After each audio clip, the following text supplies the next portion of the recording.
Good morning, students. How are you? Hope you all are fine. Today we will start chapter 12, Consumer Protection. What is consumer protection? Name से ही clear हो रहा है, जो consumer को protect करे, consumer को की प्रोटेक्शन करे, वही कंज्यूमर प्रोटेक्शन। अब कंज्यूमर को प्रोटेक्ट करने की जरूरत क्यों पड़ी और कंज्यूमर होते कौन है? तो सबसे पहले तो हम ये समझेंगे कि कंज्यूमर कौन होते हैं। हमने यहाँ बोला कंज्यूमर वो पर्सन है जो कि गुड्स को परचेज करता है for a consideration and which has been paid और प्रोमिस और partly paid and partly promised और under an scheme of deferred payment.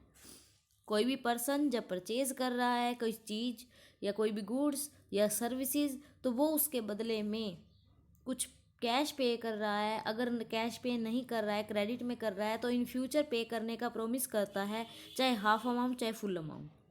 वो ये चाहता है कि इस चीज़ से हम क्या है वो जो भी परचेज करेगा गुड्स को, तो उसके बदले में उसको वो सेटिस्फेक्शन मिले, उसको वो यूज़ करने पर बेनिफिट मिले फॉर ए कंसिडरेशन।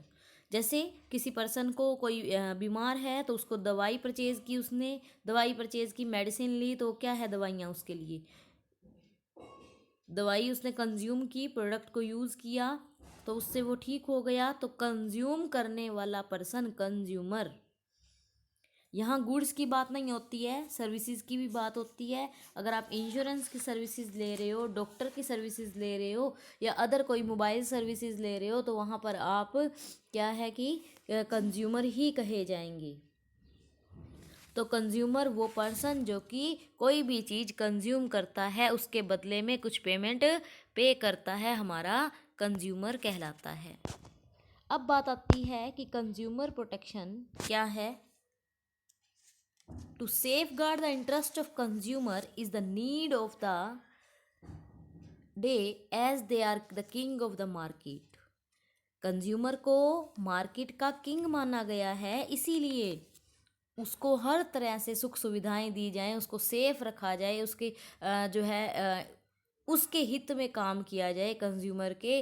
तो ये ज़रूरी हो गया है। तो इसीलिए कंज्यूमर की प्रोटेक्शन जो है वो ज़रूरी हो गई है कि कंज्यूमर हमारी मार्केट का राजा है। राजा है तो राजा की देखभाल और सुरक्षा जो है वो ज़रूरी होती है, इसीलिए कंज्यूमर प्रोटेक्शन की जाती है। अब बात आती है क्या, consumer protection it refer to the step taken to protect the consumer against the unfair practice of the producer and the sellers. अब कंज्यूमर प्रोटेक्शन तो आपको समझ में आ गई कि क्यों की जाएगी। अब ये बता लगे कि कंज्यूमर प्रोटेक्शन किस लिए की जाएगी। जो अगेंस्ट कंज्यूमर के अगेंस्ट अनफेयर प्रैक्टिसेस हैं या प्रोड्यूसर या सेलर ने कोई गलत तरीके अपना रखे हैं खुद के प्रॉफिट को ज़्यादा अर्न करने के लिए, तो वो क्या करते हैं, गलत तरीके लेते हैं, जैसे मिलावट कर देते हैं या फिर कंज्यूमर से ज़्यादा रेट ले लेते हैं, कम तोल कर देते हैं। तो इन सारी बातों से जो है कंज्यूमर को प्रोटेक्ट करना ज़रूरी है, ताकि कंज्यूमर को कोई उसका एक्सप्लॉयटेशन ना कर सके, शोषण ना कर सके, कंज्यूमर को बेनिफिट मिले, इसीलिए कंज्यूमर को प्रोटेक्ट किया जाता है। To protect the consumer against the unfair practice of the producer and the seller is called consumer protection. Today consumer is called the king of the market. He is at the central stage of the all the marketing activity. हर चीज़ में उसको ध्यान में रखा जाएगा।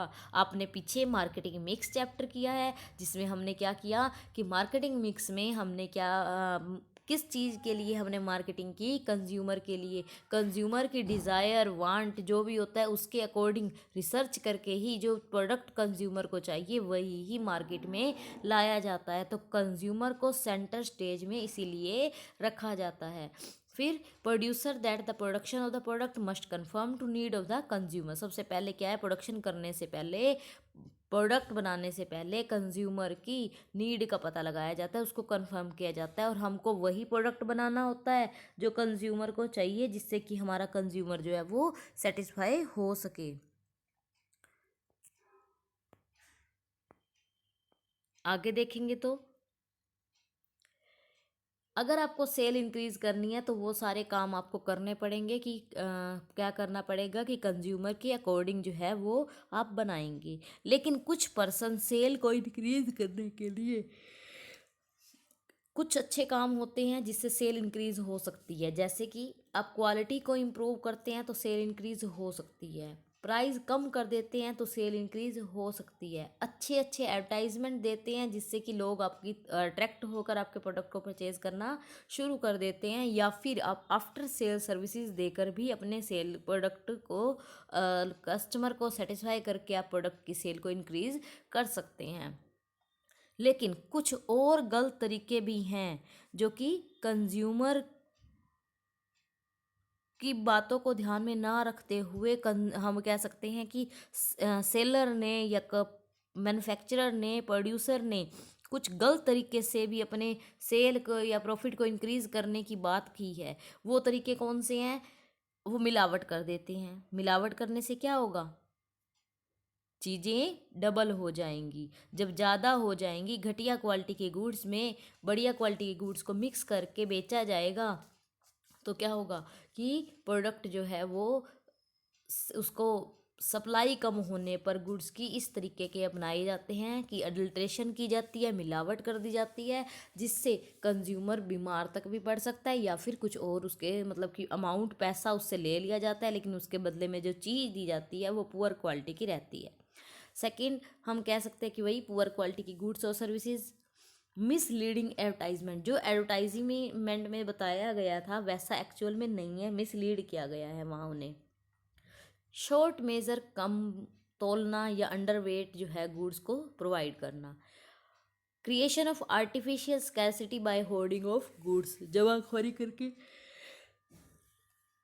Artificial scarcity से create की जाती है, जिससे कि जमाखोरी करके जो है चीज़ों को अपने पास रख लिया जाता है, और उसकी ये प्रॉब्लम क्रिएट की जाती है कि गुड्स जो हैं वो कम हो जाएंगी, जिससे गुड्स कम होने पर, सप्लाई कम होने पर, डिमांड ज़्यादा होने पर रेट जो है, पर यूनिट रेट जो है वो बढ़ जाता है, क्योंकि डिमांड और सप्लाई ही प्राइस को डिसाइड करते हैं। तो अगर सप्लाई कम होगी, जब होर्डिंग कर दी जाएगी, जमाखोरी कर दी जाएगी, तो क्या होगा, सप्लाई कम होगी और डिमांड ज़्यादा होगी, तो चीज़ों के रेट बढ़ जाएंगे। तो इस तरीके से भी क्या है, आर्टिफिशियल स्कैरसिटी जो है वो क्रिएट की जाती है।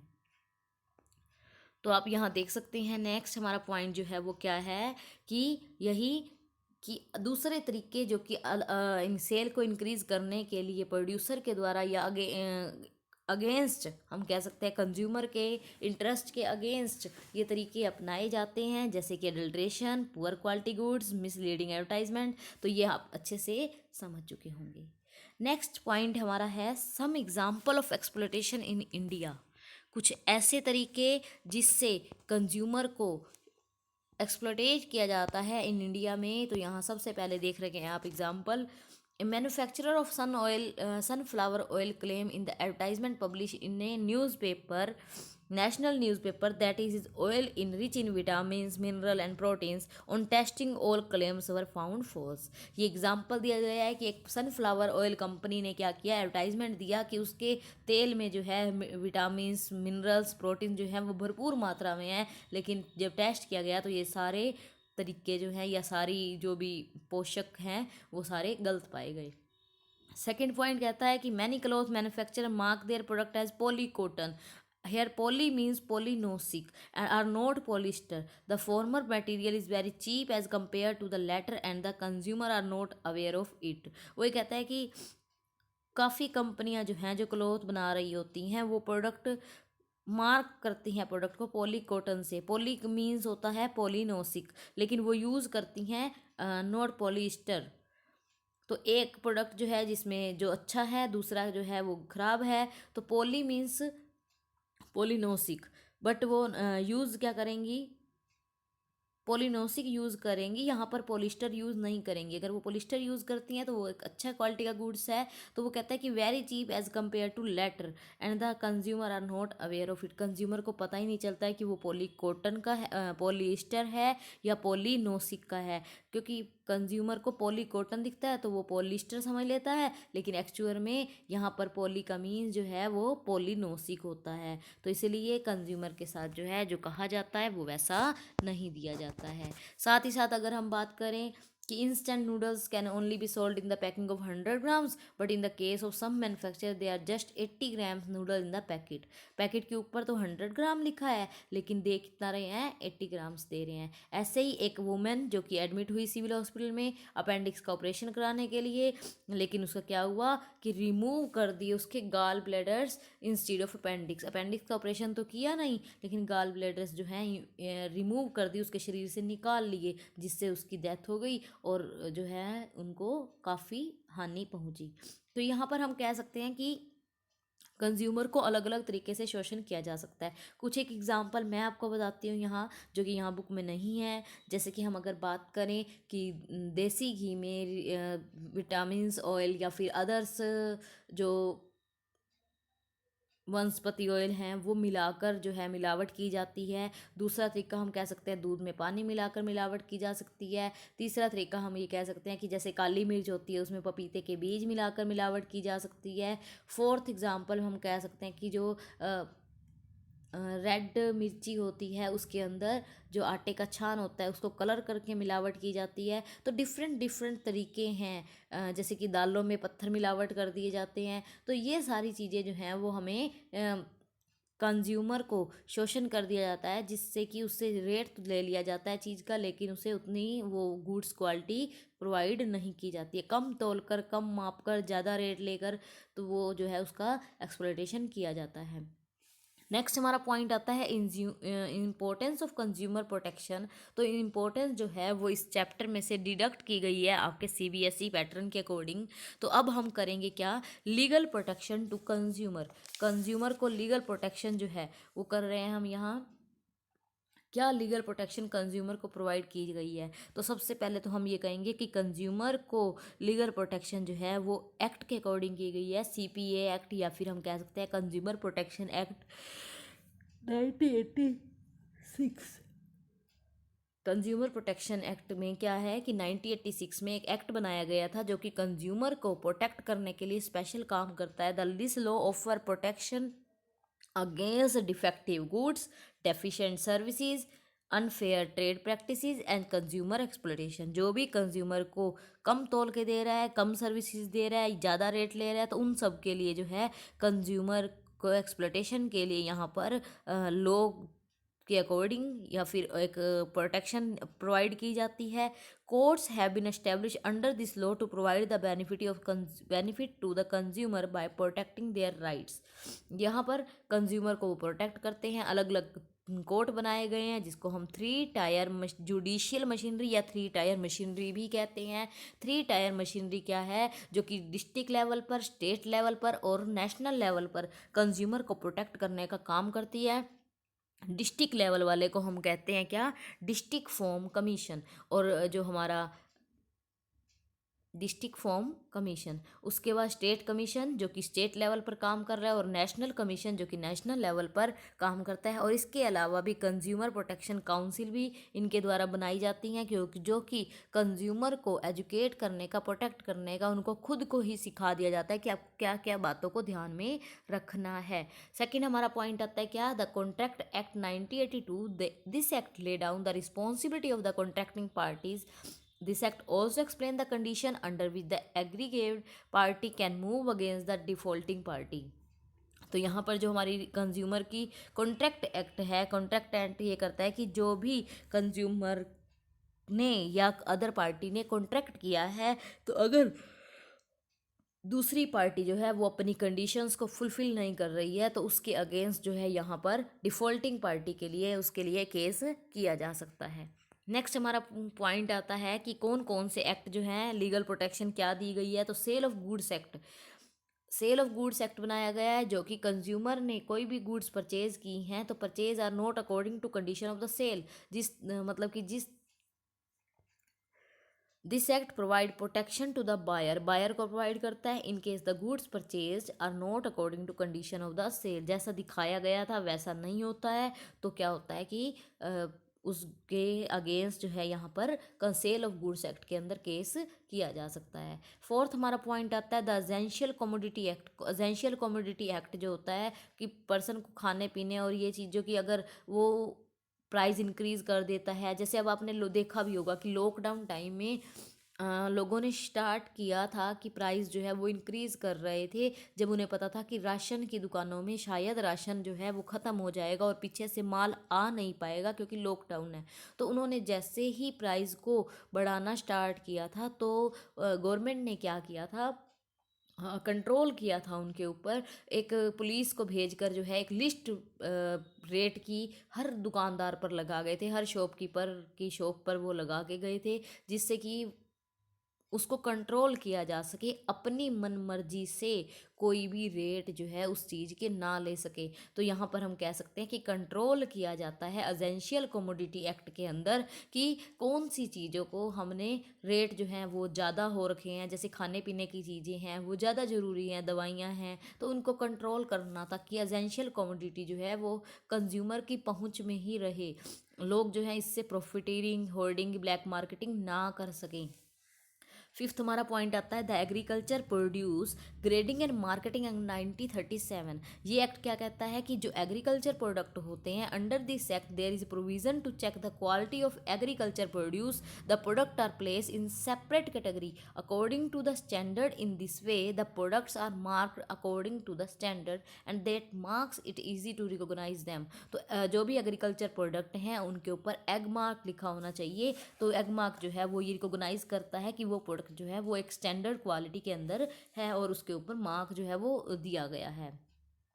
फिर क्या है the prevention of food adulteration act. तो फूड अडल्ट्रेशन एक्ट जो है वो क्या है, फूड के अंदर मिलावट करने के अगेंस्ट काम करता है। अगर कोई भी फूड आर्टिकल्स हैं जिसमें कंज्यूमर को ये लगता है कि इसके अंदर मिलावट है तो वो उसके एक्ट के अंदर जाकर कंप्लेन कर सकता है। इस तरह से स्टैंडर्ड और and weight and measure act 1976। Standard and weight act क्या है, जो कि वेट और मेज़र करने के लिए अगेंस्ट होता है। अगर आपको कोई भी प्रॉब्लम है तो आप इससे रिलेटेड एक्ट में जाकर कंप्लेन कर सकते हैं। नेक्स्ट हमारा क्या आता है the trademark act. Trademark act जैसे कि this act has replace the trade and merchandise mark act 1958। पहले क्या होता था, trade and merchandise mark act था जिसका नेम 1958 में वो बनाया गया था, लेकिन इसको रिप्लेस किया गया है ट्रेडमार्क एक्ट के साथ। पहले ट्रेड एंड मर्चेंडाइज मार्क था जो कि 1958 में बना था, उसको चेंज करके 1999 में एक नया एक्ट आया है trademark act. This act provide protection to the consumer for wrong use of trademark. जो ट्रेडमार्क का गलत यूज़ कर रहे थे, जैसे हमारा कोई ट्रेडमार्क है तो कोई और बिजनेसमैन हमारे ट्रेडमार्क का यूज़ करके हमारी नाम से या हमारे ट्रेडमार्क के नाम से जो है प्रोडक्ट को सेल कर रहा है या उसका गलत फ़ायदा उठा रहा है, तो उससे रिलेटेड जो प्रोटेक्शन या उससे रिलेटेड जो पर्सन इसमें क्या कर सकता है कि कंप्लेन कर सकता था और अपने केस जो है उसमें करा सकता था। नेक्स्ट हमारा एक्ट है competition act 2002। This act replace the monopoly and restrictive trade protect practice act 1969। पहले कौन सा एक्ट था, monopoly and restrictive trade practice. Monopoly person का अधिकार हो जाता था, एक ही अकेले व्यक्ति का अधिकार। तो इस एक्ट को चेंज करके 1969 में जो बना हुआ था एक्ट था ना, उसको चेंज करके 2002 में कंपटीशन एक्ट के नाम से ये प्रोवाइड किया गया है, जो कि प्रोटेक्शन करता है उन कंज्यूमर के अगेंस्ट जो कि activity hindering competition by businessman in the market. Next हमारा क्या है the bureau of Indian standard act 1986। Bureau of Indian standard act क्या है, ये जो है क्वालिटी से रिलेटेड जो भी क्वालिटी स्टैंडर्ड है उसको वेरियस प्रोडक्ट की डिसाइड की जाती है इसके द्वारा। एक company that fulfil this standard is allotted ISI mark under the BIS scheme. Bureau of Indian standard act के अकॉर्डिंग इसको जो है आईएसआई मार्क दिए जाते हैं। This show that the product happens to be high quality. It here that complain of consumer against ISI mark product a separate grievance cell has been provided for this purpose. क्योंकि वो ये कहता है कि यहाँ पर इस एक्ट के अंडर क्या किया गया है कि कंज्यूमर को इतनी फैसिलिटी दी जाती है कि एक bureau of Indian standard act ने आईएसआई मार्क लगाता है। आईएसआई मार्क क्या कहते हैं, क्वालिटी स्टैंडर्ड की बात करते हैं। जिस प्रोडक्ट के ऊपर आईएसआई मार्क लगा होता है, जो स्टैंडर्ड इस एक्ट ने फिक्स किया होता है या bureau of Indian standard act ने फिक्स किया होता है, उसको उसी प्रोडक्ट को वैसा ही बनाना होता है, उसी स्टैंडर्ड में बनाना होता है। अगर वो उसी स्टैंडर्ड में बनाता है तो उसके ऊपर आईएसआई मार्क जो है अलॉट कर दिया जाता है। क्लियर। और अगर आईएसआई मार्क लगे हुए प्रोडक्ट की कोई कंप्लेन आती है तो उसके लिए एक सेपरेट ग्रीवेंस सेल बनाया गया है। शिकायत उसका सुलझाने के लिए जो है एक अलग से सेल बनाया गया है, जो कि इस टाइप की फैसिलिटी जो है यहाँ पर प्रोवाइड करता है। तो ये तो हुई legal protection from the for the consumer. Different different act government के द्वारा बनाए गए हैं, जो कि हमारे यहाँ पर कंज्यूमर को हेल्प करते हैं उसकी प्रॉब्लम्स को सॉल्व करने में। तो यहाँ हम कह सकते हैं कि जो मेन बात है, हमने कंज्यूमर प्रोटेक्शन की बात की है, तो कंज्यूमर प्रोटेक्शन एक्ट 1986 जो है, हम यहाँ पर पूरी डिटेल उसकी पढ़ेंगे। डिफरेंट डिफरेंट एक्ट तो हैं कंज्यूमर के लिए, लेकिन जो कंज्यूमर प्रोटेक्शन एक्ट है ना, वो हर तरह से सारे एक्ट का फुल टोटल हम कह सकते हैं कि उसमें तो पर्टिकुलर चीज़ के लिए हुआ कि ट्रेडमार्क वाले में ट्रेडमार्क से रिलेटेड बात हुई, अडल्ट्रेशन एक्ट में अडल्ट्रेशन से रिलेटेड बात हुई, वेट एंड मेजर से रिलेटेड हुई। लेकिन कंज्यूमर प्रोटेक्शन एक्ट में हर तरह की कंज्यूमर की प्रॉब्लम्स को सुना जाता है, चाहे वो किसी भी एक्ट के अंडर आए चाहे नहीं आए। क्या बात आती है कि कंज्यूमर प्रोटेक्शन एक्ट जो है 1986 में जो है प्रेजेंट किया गया था। In history of India it provide protection to the consumer. It was passed by the parliament in 1986 and came into force with effect from 1 जुलाई 1987। 1986 में पास हो गया था पार्लियामेंट में, लेकिन शुरुआत कब की गई यूज़ करने की इसको, 1 जुलाई 1987 को। This act extend to the whole of India except the state of Jammu Kashmir. ये पूरे इंडिया में लागू होता है, सिर्फ जम्मू कश्मीर को छोड़कर। इसमें कुछ अमेंडमेंट की भी किए गए हैं, कुछ अमेंडेड भी किए गए हैं, जो कि 1993 और 2003 में किए गए हैं। ये सारी गुड्स, सारी services the act provide for the information of consumer protection council both at the centre and in the states. चाहे वो सेंटर में की बात हो चाहे स्टेट की बात हो, सारी की बात करता है।